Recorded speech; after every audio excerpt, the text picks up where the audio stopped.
Olá, seja bem-vinda, bem-vindo ao canal Angeline. Hoje vamos conversar com Fernando Souza Neto.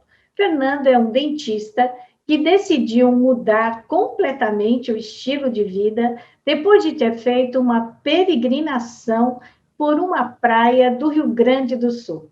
E antes de começar a nossa conversa, eu te faço aqui um convite. Se você ainda não se inscreveu no canal Angeline, faça a sua inscrição, fale com os seus amigos, compartilhe o nosso vídeo e também nos ouça pelo Spotify, canal Angeline.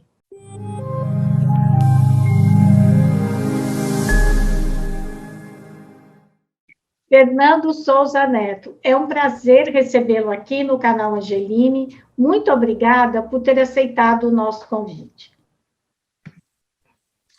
Eu que agradeço, Cris. Eu que agradeço a ti e aos teus seguidores a oportunidade de falar aqui com vocês, compartilhar o que a gente pensa nesse sentido, que é o rumo do teu canal, né? Compartilhar o que a gente entende de espiritualidade, de progresso nesse sentido. Então, sou muito grato por essa oportunidade. Fernando, você hoje é um empresário de turismo, do setor de turismo, mas você foi dentista, e aí você decidiu, por uma questão da espiritualidade ou da reflexão, não sei, deixar de ser dentista e você partiu para um outro ramo de vida, diria assim, não só na profissão, mas também a sua maneira de compartilhar a vida com as outras pessoas. Como é que foi isso? Sim, Cris. Trabalhei como dentista 35 anos. Me formei bem novo, 21 anos. E como é que foi essa mudança? Ali por 2012, estava eu assim no auge da correria. 2 filhos em faculdade particular, construindo uma casa, trabalhando entre 9 e 11 horas por dia como dentista, mas sufocando de tanto compromisso, tanto estresse, aquelas demandas que te pedem do amanhecer até o anoitecer. Eu estava sufocando. Eu me lembro que eu pensava na época, eu não estou aguentando. Eu precisava, o que me passava na cabeça na época, eu precisava ir lá para fazer aquele caminho de Santiago de Compostela que as pessoas fazem para serenar o espírito, para olhar para esse lado, para desligar dessa loucura toda. Só que, naquela época, não tinha dinheiro para isso, não teria tempo. Tratamento odontológico leva tempo, às vezes um tratamento com clínico, interromper aquilo um mês, né? Não tinha como fazer isso aí. Mas na época eu estava lendo pela 8ª ou 9ª vez um livro que é o que eu mais li na vida, As 7 Leis Espirituais, do Deepak Chopra. E ali, desta vez, lendo justamente o primeiro capítulo, que falava de a importância do silêncio prolongado em contato com a natureza. Me caiu uma ficha. Não posso ir para Santiago de Compostela, mas tem uma coisa possível de eu fazer. Eu já conhecia que aqui no Rio Grande do Sul tem conhecida inclusive como a maior praia do mundo, embora haja controvérsias, que é um deserto habitacional de 226 quilômetros. Eu já conhecia as pontas em viagens assim, mas nunca tinha cruzado aquilo no meio, que é realmente deserto. E eu decidi, vou fazer ali a minha peregrinação. Isso foi em 2012, é isso? 2012. E aí, Fernando, você fez essa peregrinação, essa caminhada, em quantos dias, esses 200 quilômetros de praia? Eu não sabia nem quantos dias eu ia levar, porque eu nunca tinha feito nada parecido. Levei mantimentos para 8, 9 dias, acabei fazendo em 6. Mas o processo de me preparar, estudar, comprar material, foram muitos quilômetros caminhando nas ruas de Porto Alegre, com mochila nas costas, com bastante peso, me preparando para isso. Mas, como tu perguntou, a caminhada em si, 6 dias. 6 dias. E do dia que você decidiu até o dia que você foi para a praia, foram quanto tempo? Quanto tempo de preparação? Foi mais ou menos um meio ano. Para ajeitar as datas também, alguns tratamentos que era difícil até parar uma semana aqui no consultório, né, no consultório. Então, foi uns 5, 6 meses de preparação. E aí você foi, e quando você foi, você tinha, assim, o espírito de fazer uma caminhada e se acalmar para depois voltar à sua vida normal, ou você já tinha em mente que você tinha que mudar um pouco o processo da sua vida? Eu só tinha em mente que aquela correria do jeito que estava, não tem quem aguente aquele pique tanto tempo. Mas nunca, nem na mais remota hipótese, eu imaginava que hoje, 8 anos depois, eu teria deixado a minha profissão, estaria trabalhando no ramo de turismo que nunca passou pela minha cabeça antes daquilo, e não foi na caminhada também. É um processo. Às vezes a gente diz aquela, e eu posso dizer, aquela caminhada transformou a minha vida, e transformou. Mas não é assim, terminou a caminhada e eu vim sabendo o que eu ia fazer, mas iniciei um processo que é um caminho maravilhoso da minha vida, que é assim, prestar atenção nos universos, ouvir a voz da intuição, chamem a voz do coração, como for, né? Prestar atenção e ter coragem, ir atrás, trabalhar este processo que iniciou naquela caminhada. Isso eu posso dizer, transformou minha vida de um dentista enlouquecido para hoje um empresário do ramo de turismo que vive bem mais a vida, com certeza. Agora, Fernando, quando você começou a caminhar, você lembrava, você pensava em Deus, você pensava nesses ensinamentos do livro que você já tinha lido muitas vezes? O que passava pela sua cabeça quando você começou, de fato, a fazer a caminhada na praia? Os ensinamentos do livro... Desculpa, você foi sozinho? Sozinho. Acredito ter sido o primeiro que fez aquela praia sozinho, inclusive, porque eu procurei muito na internet algum relato de dicas, né, e não encontrei nada. Eu tinha aquele livro, tenho ainda ele em conta, né, muita coisa boa se lê ali. Mas, quando eu fui caminhar, eu estava num espírito assim, e foi o que, inclusive, deu nome ao livro que tu citaste, né? Eu estava num espírito de eu quero me conectar. E quando eu comecei a caminhar, eu parei num determinado momento, respirei fundo, né, olhei nas 4 direções, me acalmei e pedi, né, disse para o universo, sou todo ouvidos. E saí a caminhar sem procurar pensar em nada. O universo escutou. E eu me abri para isso. Eu pedi, né? E como eu disse, comecei a prestar atenção nos sinais. Algumas coisinhas que aconteceram, mas isso não pode ser coincidência. E aí eu decidi, vou prestar atenção nos sinais e seguir essas intuições, essas percepções que estão vindo. Isso fez e segue fazendo a diferença na minha vida. Isso me foi mostrando o caminho que eu fui desvendando e vislumbrando aos poucos, e com muito trabalho e fé, foi modificando a minha vida para hoje muito mais conectado espiritualmente, muito mais tranquilo, muito mais contente com o que eu estou fazendo da minha vida. Olha, melhor coisa que eu fiz foi não esperar. Um dia eu vou para Santiago de Compostela, quando eu tiver dinheiro, quando acalmar o consultório, que bom que eu fiz o que foi possível. Iniciei um processo, né? Então, agora, Fernando, qual que é a sua religião? Nunca estive tão longe das religiões, nem me sentido tão perto de Deus. Mas quando você foi para lá, qual que era a sua religião? Já não era eu já não sigo nenhuma religião. Fui batizado, criado dentro da Igreja Católica, tive meu período na adolescência de bem católico, bem fervoroso, assim, né? Mas, em seguida, não era mais para mim. Meu caminho era outro, não era aquele. Mas quando você caminhava, você pensava em Deus, anjo da guarda, universo, ou nos ensinamentos que você tinha lido, o que vinha na sua cabeça dessa questão espiritual? Porque quando a pessoa diz assim, eu fiz tal coisa. Isso foi uma transformação na minha vida, porque o seu próprio livro, você diz lá, uma caminhada incomum e espiritual, não é isso que está Uma escrito lá, incomum né? jornada espiritual. Uma jornada incomum e espiritual, não é isso? Isso. Então, quando você fala em espiritual, você está pensando em que exatamente? Não em religião, porque religiosidade é uma coisa, espiritualidade é outra.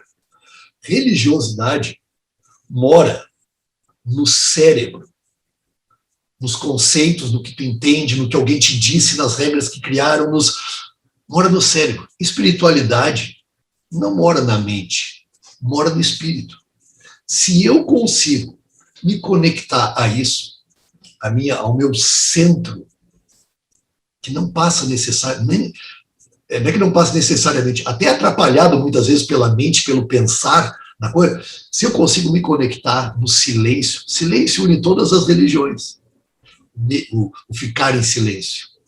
Se eu consigo me conectar a isso, num ambiente natural como aquele, onde eu tinha essa facilidade, eu amo muito a natureza, essa facilidade de conseguir olhar para o entorno, para o mar, e ver que tem um espírito ali. Olhar para as aves e ver que Deus está em tudo isso. Deus, sim, a palavra Deus, tá? Uso. Deus ou universo, essa que eu mais uso, mas não é o principal. Agora, religião, se eu tivesse que dizer assim, tá, mas qual que tu é hoje? Se eu tivesse obrigado a dizer uma, talvez eu dissesse xamanismo. Por quê? Porque procura se conectar com o divino através do entendimento e da conexão com a natureza, do entendimento que tu é natureza. Somos natureza. Não somos obra do homem, não somos obra da mente. A mente foi um presente dado ao homem, que muitas vezes usa mais para atrapalhar e criar conceitos na hora da gente se conectar, conceitos e preconceitos, se conectar com realmente a nossa essência, do que simplesmente ficar em silêncio e não tentar usar tanto. Às vezes a gente fala, eu vou caminhar para pensar na vida. E naquela caminhada, esse tempo eu achei um relato que eu escrevi logo depois, uma página que eu escrevi logo depois que eu voltei de lá. Eu falava era mais fácil pensar na vida. E hoje eu sei que o que mais me modificou não foi os momentos em que eu estava pensando na vida. Foi os momentos em que eu conseguia só estar caminhando, me sentindo em conexão, em gratidão, fazendo parte daquilo. Estar conectado, estar vivendo essa centelha divina que a gente tem, sem estar pensando, sentindo aquilo, se sentindo parte do todo, sentindo nós somos naquele ambiente natural, isso me deu acesso às coisas que realmente deram início à transformação na minha vida. Mas aí, Fernando, o que você está me dizendo enquanto você estava caminhando, em vez de você ficar pensando, nossa, eu atendi aquela pessoa, meu filho vai passar ou não de ano, eu tenho essa conta para pagar. Eu penso que no início essas coisas ainda estão muito na sua cabeça, né? Aí depois a mente vai acalmando, acalmando, acalmando, e aí você vive o que talvez o budismo chame de... momento presente. Como é que chama? Atitude plena, né? Você atenção tá ali, plena. Atenção plena. Então, você está ali presente naquele momento e você está olhando o em volta, né? O entorno. Então, aí você vai se conectando com a natureza e, naturalmente, a sua mente vai esvaziando desses pensamentos. É isso? Mas o pensamento na sua vida, eu penso que ele vai e volta, não é? E você toda hora tem que meio que se policiar para dizer, não, eu quero aqui me conectar comigo mesmo e eu vou continuar nessa... É isso? Sim, mas quem dera eu já tivesse nesta fase do de vez em quando o pensamento volta. Porque quase todo o tempo é pensando. Por mais que hoje eu procure praticar meditação, eu procure, de vez em quando, voltar para o centro através de uma respiração consciente. Eu gosto muito de olhar para qualquer manifestação natural, uma árvore, olhar grama, uma ave, olhar com um sorriso de tipo, sabe, de cumplicidade. Isso me faz me sentir parte desse todo divino, né? Mas o normal, mesmo quando eu estou encaminhada, porque depois daquela primeira eu já fiz mais 28, mesmo quando eu estou lá caminhando, grande parte do tempo é pensando uma atividade cerebral bem intensa. Mas, mesmo que seja não tão frequente, não seja tudo que eu gostaria, esse atenção plena ao momento presente, basta para começar a ouvir o que alguns dizem, o sussurro da alma, ou começar a vislumbrar, daí os nomes são o plano de Deus para ti, a tua missão, a tua vocação, tua voz interior, bom, os nomes podem ser muitos, né? Mas bastou para eu começar a ouvir, e quando tu decides, vou prestar atenção nos sinais. Foi assim para mim, eu acredito que seja para quem tomar essa atitude. Vou prestar atenção e vou procurar seguir a voz da intuição. É como se estivesse procurando uma rádio, aquelas antigas, né? Porque hoje é tudo com botão, mas que ficava aquele barulhinho até, aquela estática, até tu sintonizar e pum, ficava claro. E você fica no botão, né? Vai para cá, vai para lá, até que você... Agora, sintoniza. Quando você diz assim, os sinais... quais são os sinais que você vê? É um sinal de alguma coisa na natureza? É um pássaro que chegou na sua frente? Você pode descrever um pouquinho isso? Tem de tudo, tá? Mas não posso esquecer de falar dessa questão do pássaro, que no livro até tem umas histórias ali que tem que ter coragem para contar, como eu conto ali, claro. Porque não é para todo mundo que tem ouvidos para isso, né? Porque tem gente que acha que a gente é maluco, mas tudo bem, essas pessoas estão lá na delas, vamos falar com quem acha que a gente não é maluco, tá certo? É isso aí. Isso é outra coisa, a gente fala para quem está perto, para quem pensa um pouco parecido, para quem está procurando alguma coisa parecida com a tua. Esses são os que tu consegue compartilhar alguma coisa que talvez sirva para a caminhada deles. Quem não imagina nenhuma possibilidade nisso, não termina de ler o livro, não termina de ver uma entrevista, não segue aquele canal, como eu sigo o teu, é assim. Mas, sinais. Às vezes, sinceramente, surge como uma ideiazinha ao fundo, recorrente. Sabe? Vai falar com aquela pessoa. Mas por que eu pensei nela agora? Daqui a pouco, outro dia, vai falar com aquela pessoa. E daqui a pouco tu vai e por isso que eu estava querendo vir aqui. E, às vezes, é de assalto, sabe? Um pensamento de assalto, assim, como parece que brota entre os pensamentos uma frase categórica. É para acampar aqui. Eu usei o termo acampar, porque hoje eu conduzo grupos... É como se fosse uma intuição, né? Que você surge, assim, é isso. Que, às vezes, é bem discreta, como uma voz distante, que parece simplesmente ser a voz do teu bom senso, e, às vezes, uma categórica dessa maneira. Nós falamos das aves. Vou dar um exemplo, que uns amigos meus que são mais, como a gente diz aqui no Sul, mais arriados, virou doutor do Little, tá falando com os animais, né? Pegam no meu pé às vezes. Meu pai, vou citar uma coisa, que estudou bastante neurolinguística, quando ele pergunta, isso é uma técnica da neurolinguística. Quando ele me pergunta alguma coisa, Fernando, por que tu está fazendo isso? E eu digo, não sei. Ele diz assim, e se tu soubesse por que seria? A resposta vem. Porque enquanto às vezes a mente quer, por quê? Quer pensar, tu bloqueia, tu não vai, tu tem muito preconceito. Quando uma pergunta dessa te trai, te dá uma bola nas costas, como a gente diz no futebol, mas e se tu soubesse por que seria? A resposta brota muitas vezes espontaneamente, porque não dá tempo da mente complicar. Para muitas coisas, nesse tanto caminhar na natureza, eu dei esse poder, o poder que essa pergunta tem, eu dei para as gaivotas, eu dei para os ventos, e às vezes eu estou pensando alguma coisa, uma dúvida, estou pensando, e daqui a pouco acontece alguma coisa na natureza que me chama atenção, e lá dentro de mim cara, é um sinal, é para tu ir por ali, eu sigo e vou. E já me dei muito bem por isso. Pena que a frase do seu pai é ótima, né? Repete, deixa ela bem clara aqui para a gente entender. E se você soubesse, para que seria? É isso? Por que tu tá triste? Não sei. Mas se tu soubesse por que seria, tu sabe. Lá no fundo, tu sabe. Lá no fundo, a gente sabe tudo. Porque a gente, todos, somos conectados. A inteligência universal. Todos temos uma centelha divina. E como alguém que tem uma centelha divina não vai ter acesso a tudo isso? Não é Fernando, pensar. aí você fez essa caminhada de 6 dias, né? Eu vou te fazer aqui uma curiosidade boba, mas eu acho que todo mundo tem essa curiosidade. Como é que você fazia para tomar banho de água doce, para ir no banheiro? Porque é uma praia sem absolutamente nada, né? Tudo bem que você levou uma mochila e tal, mas como é que você se virava ali sozinho? E à noite, por mais que você andasse 30 quilômetros, sei lá, 40, mas à noite, não dá um medinho de ficar sozinho? Em mim não deu. Mas, deserta mesmo, dos 226 de ponta a ponta, começa em Rio Grande e vai até a fronteira com o Uruguai.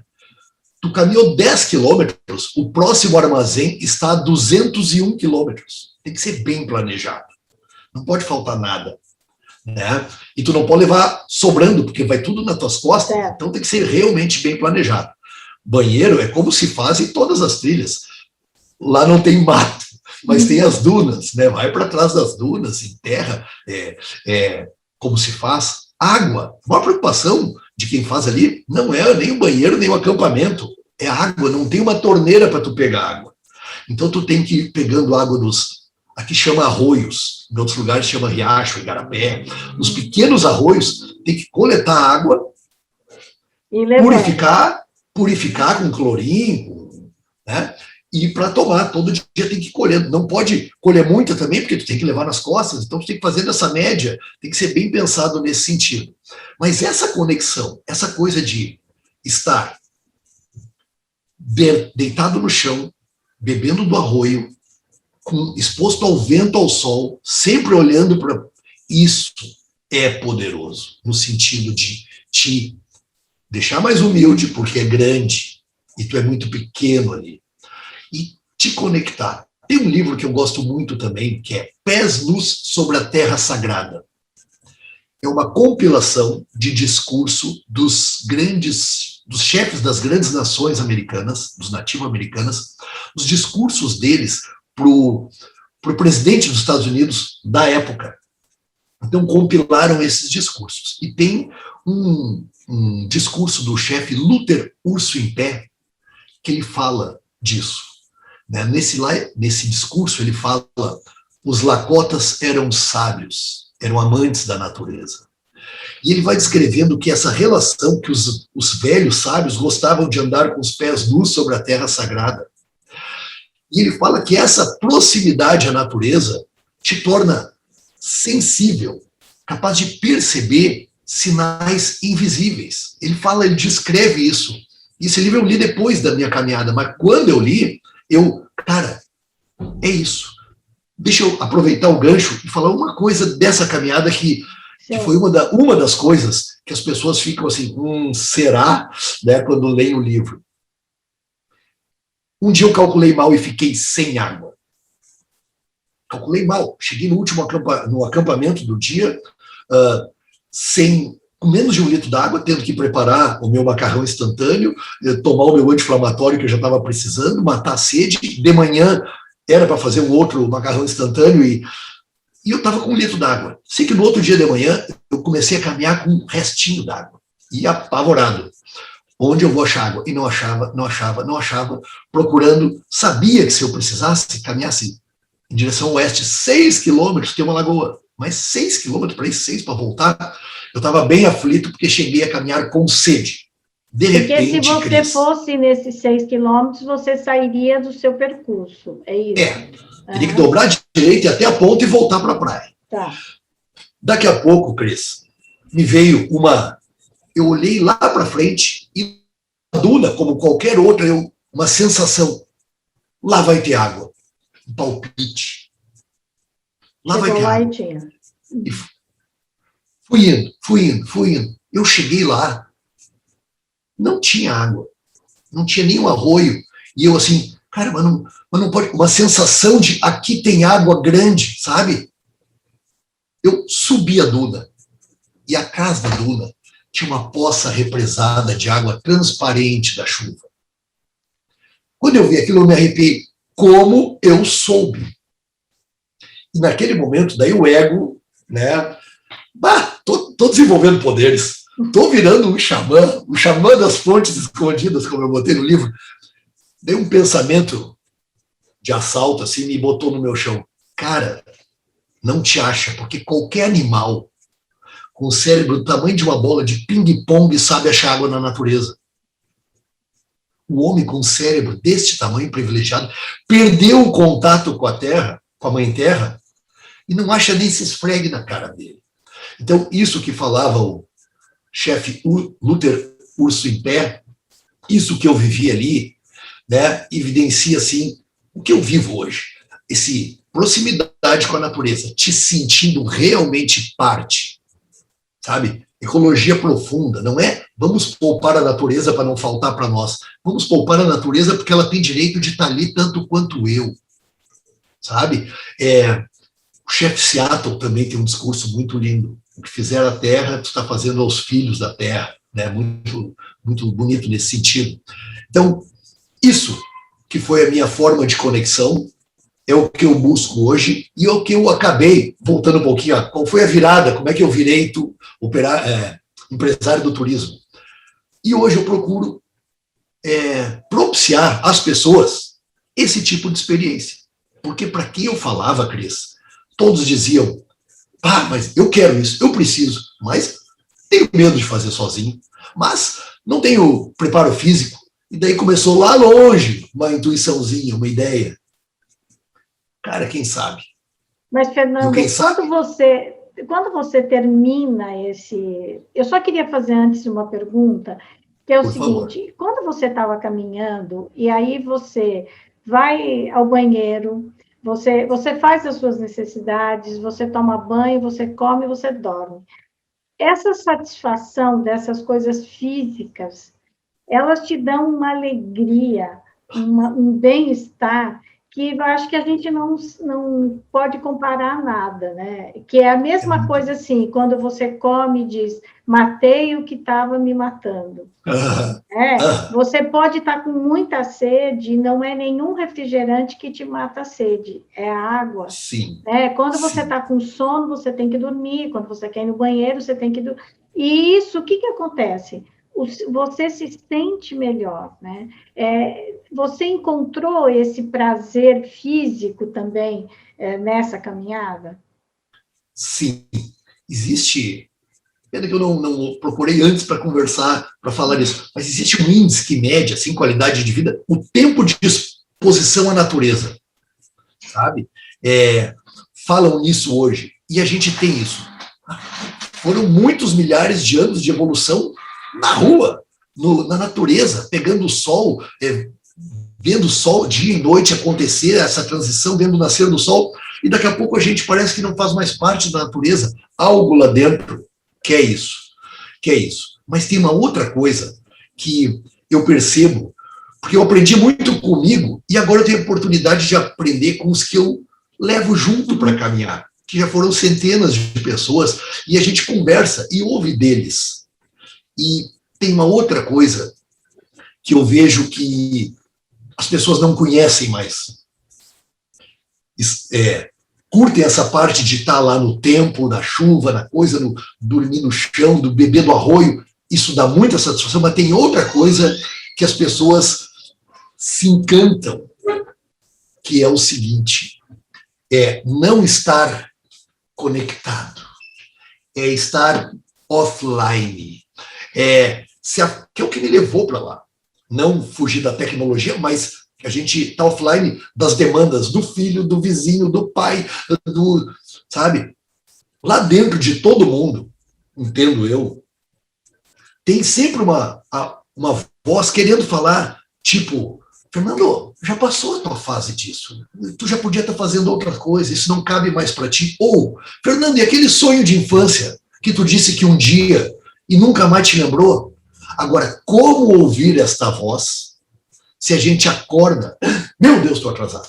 E, sabe, e sempre correndo, chega ao absurdo de estar dirigindo tô passando em casa, dirigindo e telefonando, às vezes, tô passando em casa, já desce com a chave que eu esqueci, para ganhar um minuto de não entrar em casa e pegar a chave, já pede para alguém te alcançar no portão.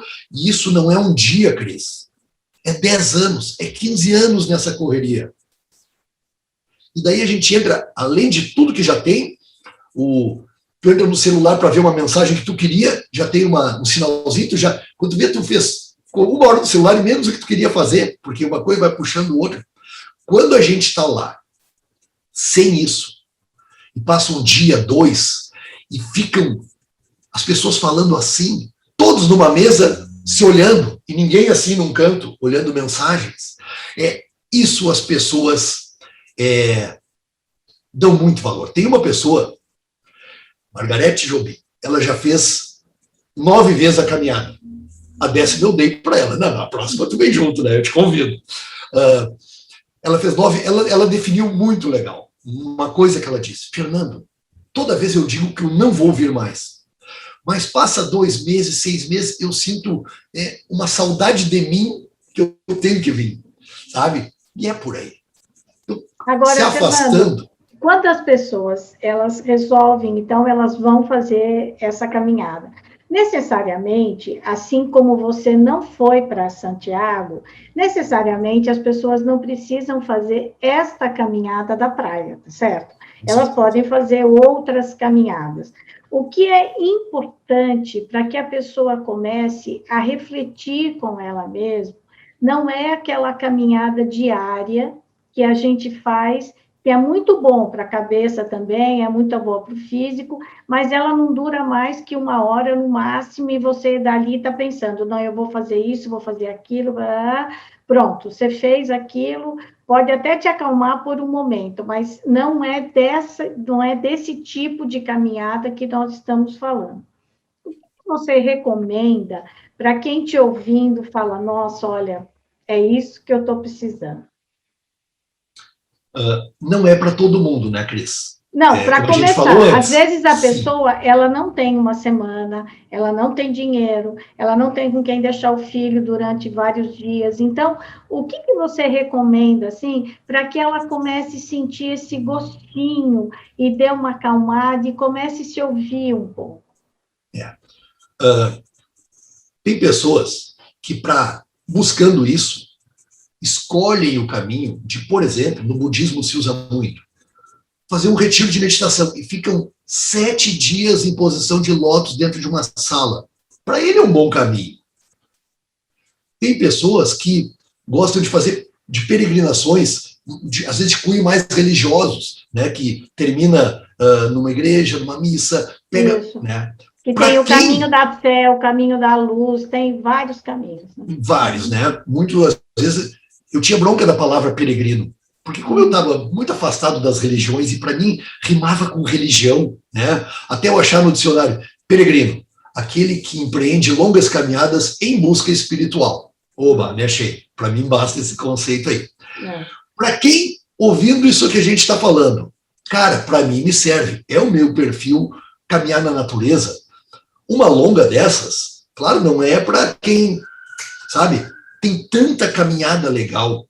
Hoje em dia, se botar na internet, bota o nome da tua cidade, caminhadas na natureza, caminhadas de 1 dia, caminhadas de 2 dias, vai chover. Tem muito, e virou um nicho de mercado também, muitas pessoas, muitas empresas trabalham com isso, organizam essas caminhadas. Muitos vão para 1 dia fazer essa caminhada e pegam o gostinho. Muitos vão para essa caminhada também, muitos que eu hoje organizo, é a primeira caminhada deles. E também pegam o gosto e seguem adiante. Mas assim, o ideal é que você caminhe em silêncio, né? É que você não faça dessa caminhada um piquenique, não é isso? Lá na que a gente organiza hoje, eu digo para as pessoas, né? Gente, se forem caminhando e conversando daqui até lá, vai ser legal, vai ser bom para a cabeça, mas procurem pelo menos algumas horas por dia caminhar em silêncio. Se puder um turno, se puder nos 7 dias dessa caminhada, 8 hoje em dia a gente faz, um dia inteiro, experimentem isso. É mágico, é transformador. Tu abre um canal, eu digo para as pessoas, né? E digo isso o teu público que está aqui nos ouvindo, né? Procure isso. Agora, Caminhar em silêncio Fernando... e, sobretudo... desculpa. Sobretudo, assim, a dica que eu dou, se sentindo parte. Eu digo para quem vai caminhar, treina no teu bairro, mas já vai treinando o idioma, vai dando bom dia para as árvores, vai dando bom dia para as gaivotas, vai buscando essa conexão, te sentindo parte da natureza, te lembrando que tu não é obra do homem, tu é obra da natureza, sabe? Somos divinos por isso. Então, busca essa conexão, enquanto caminha na natureza, se sentir parte é muito legal. Agora, Fernando, quando você terminou e você voltou para a sua vida, porque você continuava com o consultório, você estava construindo a casa, você estava fazendo tudo. Quanto tempo daí quando você voltou, você disse assim, eu vou mudar o meu estilo de vida. Mas isso não aconteceu do dia para a noite, foi tendo um tempo para isso, é isso? Com certeza. Porque, assim, não é aquela coisa mágica. Eu fui, me transformei, passei na casa lotérica, joguei, ganhei na Mega Sena, hoje eu só faço caminhada. Não é assim. Ela todo um ritual que você vai todos os dias, você vai construindo isso, é isso? É isso. O meu processo, hoje a minha vida, não tem pouco a ver com o que era na época da caminhada. Eu não trabalho mais 10, 11 horas por dia. Eu tenho tempo. E, aliás, foi o resumo que eu trouxe para casa, de lição de casa daquela caminhada. Fernando, ser rico é ter tempo. Chega dessa loucura. Ter tempo é chique hoje, né? Ser rico é ter tempo. E eu voltei para cá decidido. Vou enriquecer. Reunião de família. Vamos conversar. Olha, gente, eu não quero mais isso. Eu me lembro que na época meus filhos diziam assim, brincando, o sonho do pai é ser pobre. Eles diziam isso, né? Quando eu vinha com esses assuntos. Ninguém te disse que o sol te enlouqueceu, não? Que você voltou completamente mais ou menos. Né? Mas foi o processo. E eu fiz metas para mim, que foram mudando também. Eu disse, no máximo em 2017 eu quero estar trabalhando 3 dias como dentista. Não aconteceu assim, mas eu, em 2017, eu já estava trabalhando muito menos, porque mais frequentemente eu ia Você foi andar em qual ano? 2012. 12. Aí você começou a mudar a sua vida a partir de que ano? Resultado prático da mudança, eu vou dizer que em 2013, porque em 2012 eu já estou caminhando para lá, mas não dava para simplesmente riscar a minha agenda que eu só vou trabalhar 6 horas. Não dava.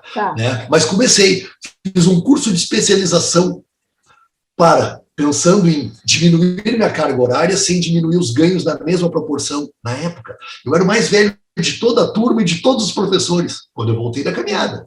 Voltei para a faculdade para fazer uma especialização em implantodontia, para qualificar a minha hora clínica, para, como eu disse, poder trabalhar menos sem ganhar menos na mesma proporção. Foi um processo longo, 2 anos de pós-graduação para começar a trabalhar nisso, investindo na caminhada. E é um processo aprendendo a levar grupos e tendo que trabalhar também em marketing, essas outras coisas todas. Né? Então, consegui fazendo caminhadas que eu amo, proporcionar isso para as pessoas e fazer frente aos meus compromissos, que hoje são 1/8 do que eram. Né? Hoje eu, nessa parte da vida que era, muitas coisas mudaram. Os meus ganhos diminuíram.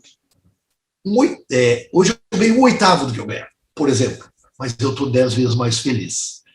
Sabe? Agora, Fernando, você conversando comigo, você me contou que você estava construindo uma casa, que eu achei esse fato muito interessante, né? Conta aí para mim, conta aí para todo mundo, para saber essa história dessa casa. Sim. E isso me veio à memória lá no último dia do acampamento. Eu conto no livro isso aí. Nessa caminhada me caiu a ficha de, cara, ser rico é ter tempo. Ser rico é ter tempo. E eu lá na última noite, já não era nem acampamento, já tinha acabado a caminhada, estava numa pousada. E pensando isso, cara, eu tenho que enriquecer em tempo. E me veio uma, que é o que eu te contei um outro dia. Me veio em mente uma cena, um episódio da minha vida. Quando eu morava num bom apartamento, num bairro bom, um apartamento grande, mas mudei, construí uma casa num condomínio, uma casa grande, aquele sonho da vida, piscina, né? Estava construindo uma casa. Para isso, eu vendi aquele apartamento bom, aluguei um bem pequenininho, que não cabia quase nada, para morar aquele quase um ano enquanto eu construía. Como não cabiam coisas, muita, eu encaixotei e deixei na garagem, lá nos fundos da casa da minha mãe. E deixava lá. Passou um ano quase, estava pronta a casa, chegou o dia da mudança. E eu fui lá naquela garagem, olhar o que tinha lá. Quando eu abri a garagem, me deparei com uma parede inteira de pilhas de caixas fechadas. O que me veio à mente? O que pode ter aí dentro se não falta nada lá em casa? E se durante um ano eu não percebi, né? Não fazia nenhuma falta. E daí, lá naquele dia, dormindo na pousada, depois da caminhada, eu pensei, cara, e nada daquilo foi comprado com dinheiro. Tudo aquilo foi comprado com tempo de vida, trabalhando feito um louco no consultório para conseguir o tal dinheiro para trocar por aquelas coisas que não me faziam falta nenhuma. Sabe? Então, hoje eu pauto muito a minha vida nisso aí. Simplicidade e espiritualidade andam assim, tenho certeza disso. Né? Essa coisa de olhar para a natureza, para perceber a inutilidade dessas preocupações, não tem novidade. Está na Bíblia. Cristo disse: por que andeis tão preocupados? Por acaso pode acrescentar um dia a tua existência? E quanto ao vestuário, por que andais tão solícitos? Olhai os lírios do campo, viu? Mandando olhar para a natureza. Não trabalham, não tecem, e nem mesmo o rei Salomão, no auge do seu esplendor, se vestiu como um deles. E daí, assim, do nossa vida dita real, que no final eu acho que é o contrário, essa loucura daqui. Como assim não trabalhar? Como assim não trabalhar? Falar isso nos dias de hoje. Daí tem um outro mestre que disse assim, Confúcio: encontra algo que tu ama fazer e tu nunca mais vai trabalhar. Eu achei. E quando a gente acha isso e vai olhar, cara, era o que eu queria lá quando era criança. Quando eu era criança, o que eu queria? Viver na natureza, gostava de acampar, sempre gostei de ajudar, sabe? Precisou eu voltar para o silêncio, me conectar para me lembrar dos meus sonhos de infância, de coisa, e hoje está vivendo uma vida bem mais feliz, bem mais simples, bem mais cheia de espiritualidade, nenhuma religiosidade, mas bastante espiritualidade na minha vida. Estou contente comigo nesse sentido. Essa espiritualidade que você diz é essa sua conexão com a natureza, não é? Somos espíritos numa experiência na materialidade. É me lembrar disso. Lembrar que essa parte da matéria, que precisa de uma roupa e ninguém dá de graça, precisa botar comida para dentro, sabe? Essa parte da matéria é necessário para essa experiência. A minha essência não é isso. A minha essência não é isso. A minha essência é divina. E eu estou distante dela, daí, citando o budismo de novo, estou distante dessa essência a uma respiração consciente. A estar focado na atenção plena no meu mundo. É essa distância que eu estou dela. Ter essa clareza que tu faz parte desse todo, que tu com tudo que está aqui, sabe? Que essa é a tua essência. Isso é espiritualidade. É te dar conta que tu é espírito. A matéria é necessário para essa experiência que nos foi dada com algum motivo. Com algum motivo. Que não é trocar de cobertura, um de 3/4, agora um de 4/4, agora uma lancha, agora não foi com esse objetivo. Né? Então, Fernando, o extrato final que a gente vai tirar. O que você está dizendo não é que agora vamos todos para a rua viver acampados, passando fome, pedindo dinheiro para quem passa. Não. Mas nós vamos viver o que é necessário, o que é essencial, para que a gente tenha tempo, pense na natureza, converse com as pessoas, para depois não cantar música lá no final da vida, né? Se eu pudesse, eu teria mais visto o pôr do sol, eu teria conversado mais com as pessoas, eu teria feito isso. Então, já que a gente já sabe disso, a gente precisa ir fazendo isso agora. É isso. É isso. O que eu percebo nos meus amigos da minha idade é que parece que tem certeza que vão ir até os 90, 100 anos, e ninguém tem. Que vão chegar lá com saúde para desfrutar o que pensam que um dia vão desfrutar. E tu vai olhar, é por insegurança financeira, é por quanto amigo meu, eu conto a minha história, e eles, um dia eu vou fazer isso. Mas por quê? Não, agora não dá, eu tenho muito compromisso. Mas que compromisso tu tem? Então, Fernando, mostra para a gente o seu livro, fala um pouquinho dele. Peregrino Off-Road, sou todo ouvidos. Né? Gosto do título porque off-road, porque a gente pensa em peregrino, pensa nos caminhos tradicionais. Santiago, caminho da fé, caminho da luz. Né? E a natureza está aí com tantos caminhos lindos, olha, pertinho de qualquer metrópole tem trilhas para fazer, tem caminhos aí para fazer uma peregrinação off-road, como eu falo, né? E o Sou Todo Ouvidos, que é o subtítulo, é porque foi o que eu disse no começo da minha caminhada. E funcionou. Sou todo ouvidos e nunca mais parei de ouvir, graças a Deus. E aí, fala essa linha fina que tem aí no seu livro. Uma incomum jornada espiritual. Uhum. Quem colocou essa frase não é minha, foi o editor que saiu pela Bodh Gaya, que me orgulha bastante ter saído pela Bodh Gaya, que é uma editora basicamente budista, né? E muito relacionada ao público budista, aos temas budistas, e de muita credibilidade. Então, sou muito feliz que tenha saído por ela. Né? E nele eu conto isso. É um pouco de diário de viagem, né? Acho que um terço dele é contando o que foi acontecendo na viagem, né? Mas já com olhos para esse viés de eu estar percebendo essas coisas, mas principalmente, depois, a maior parte do livro é falando de como eu segui ouvindo a voz da intuição, segui todo ouvidos e dei crédito e fui atrás. E aconteceu o que aconteceu na minha vida. E tem outra coisa que fala aqui, Cris, que eu não vou dar spoiler, como se diz hoje, né? Mas tem coisas que o universo se encarrega. Tem a tua parte, tem o que tu acreditar. Teve muito trabalho meu aqui, muita fé, muita coragem, mas tem coisas que o universo te joga assim, pega, e tu não acredita quando acontece. Assim, Fernando, quando a pessoa fala assim, no universo, a gente pode traduzir isso como Deus? Porque tem gente que fala assim, joga para o universo que o universo decide.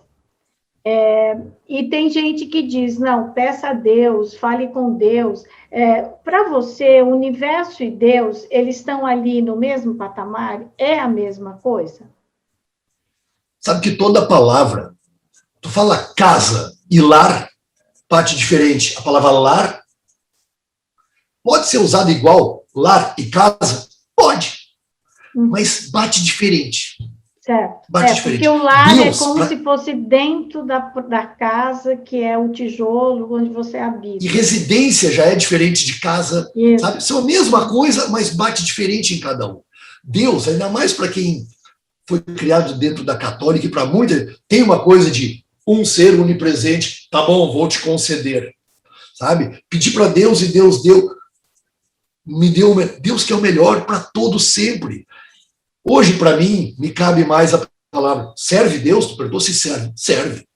Eu poderia joguei para Deus e Deus atendeu, serve, mas me bate melhor, no meu entendimento, a palavra universo.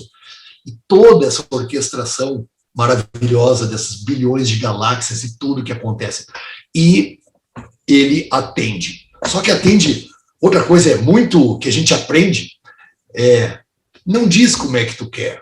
Eu quero assim. Lança a tua ideia, porque às vezes o universo tem planos muito melhores para ti e jeito muito mais fáceis de tu chegar lá. Mas tu, Deus, eu quero que aquele lá me dê uma oportunidade de emprego. E é negado, e daí, cara, de repente foi a melhor coisa que te aconteceu, né? Eu gosto mais da palavra para esse tipo de coisa que eu estou falando, embora eu fale em Deus aqui também, o universo, essa orquestração, né? Esse plano maravilhoso que tem por trás, fez acontecer cada coincidência, para quem acredita em coincidência, né? Cada coisa que as pessoas vão ler, e daí eu quero dizer agora, né, que eu não vou estar do lado quando a pessoa estiver lendo. Essas coisas acontecem? Acontecem. Sabe? E eu falo no livro, né, de algumas dessas coisas aí que me ajudaram a chegar aonde eu estou agora. Tu falaste, né, Cris? Não é magia. Fez a caminhada e tudo aconteceu. Não é magia. Mas quando tu começa a te conectar, perceber que tu faz parte de uma engrenagem, pede para achar o teu caminho, pede para ter fé nos sinais que aparecer e começa a te movimentar, mágicas acontecem. Coisas inexplicáveis acontecem. É aí que o universo te responde. É isso?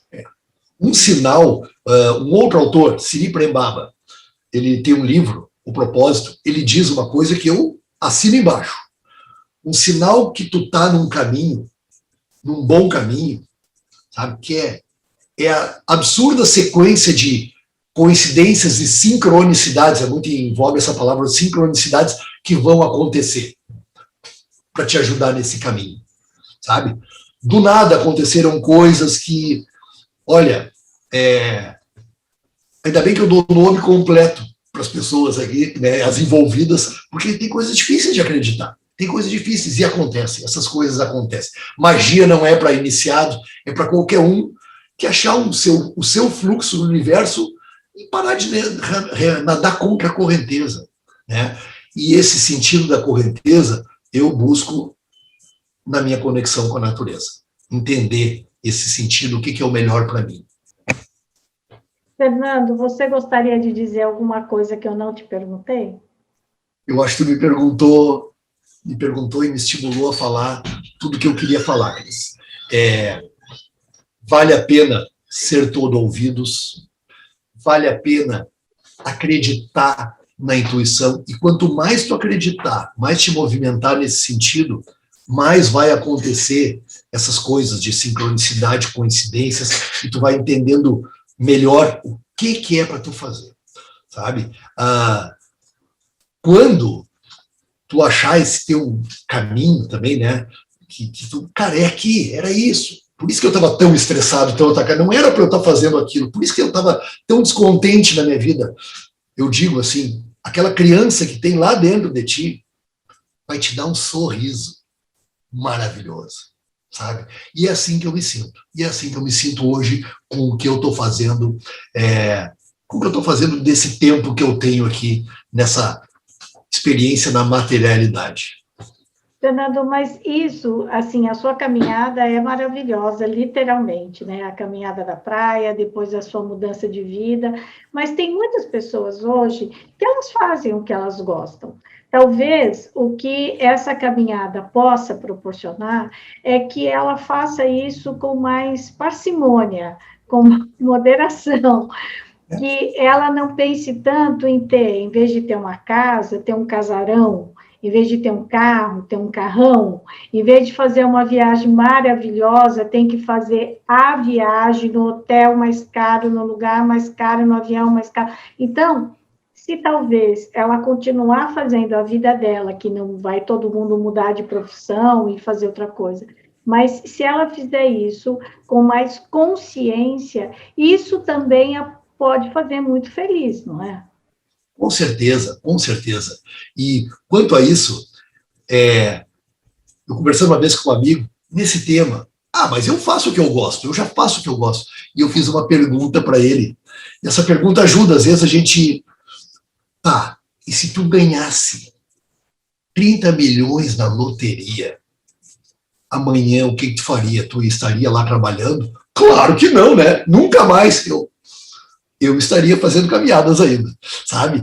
Então, às vezes, uma perguntinha boa para a gente ver se realmente, né, tô realmente no meu caminho, estou fazendo o que eu realmente gosto. Quem estiver realmente fazendo o que realmente gosta, pode ganhar na loteria, que vai continuar fazendo, né? Mas também não precisa ganhar na loteria. Pode, como tu disse, simplifica, sabe? E o vinho que tu tomar numa taça de cristal ou num copo de requeijão, sabe? Não é tão diferente o gosto como dizem, sabe? Dá para simplificar e ter mais tempo. Isso é uma novidade na minha vida, tempo para ler, tempo para caminhar, tempo para passar uma esquina e um vizinho. Quando eu vi que alguém vinha conversar comigo, eu já ia olhando para o relógio, porque eu estava sempre atrasado. Hoje eu paro para conversar e fico conversando meia hora numa esquina. Que coisa boa, que qualidade, sabe? Ser rico é ter tempo. Foi uma das lições que eu vim de lá e consegui botar em prática na minha vida também. Ai, Fernando, que delícia, né? Poder chegar nesse momento, o momento da pandemia, tá todo mundo tão irritado, mas você, assim, tá com uma cara boa, né? Um olhar bom, Coisa tá boa. feliz da vida. Tô. Com a certeza disso, né? Olha, eu te agradeço imensamente aqui a sua entrevista e te agradeço, já que você falou muito sobre isso, o seu tempo, em dedicar uma parcela do seu tempo aqui para o canal Angeline. E para todo mundo que aqui está nos assistindo, nos ouvindo pelo YouTube ou nos ouvindo pelo Spotify, eu faço aqui um convite. Diga para os seus amigos, converse, compartilhe o vídeo, fale sobre o canal Angeline e se inscreva aqui. Todos os livros que foram citados pelo Fernando, inclusive o livro que ele escreveu, vai estar aqui na descrição do YouTube, falando quais são os livros e aonde você pode encontrá-los. Fernando, eu te agradeço muito o fato de você ter aceitado esse nosso convite e convido a você que está nos ouvindo pelo Spotify ou nos vendo aqui pelo YouTube, para que volte na próxima quinta-feira para uma nova entrevista. Até lá!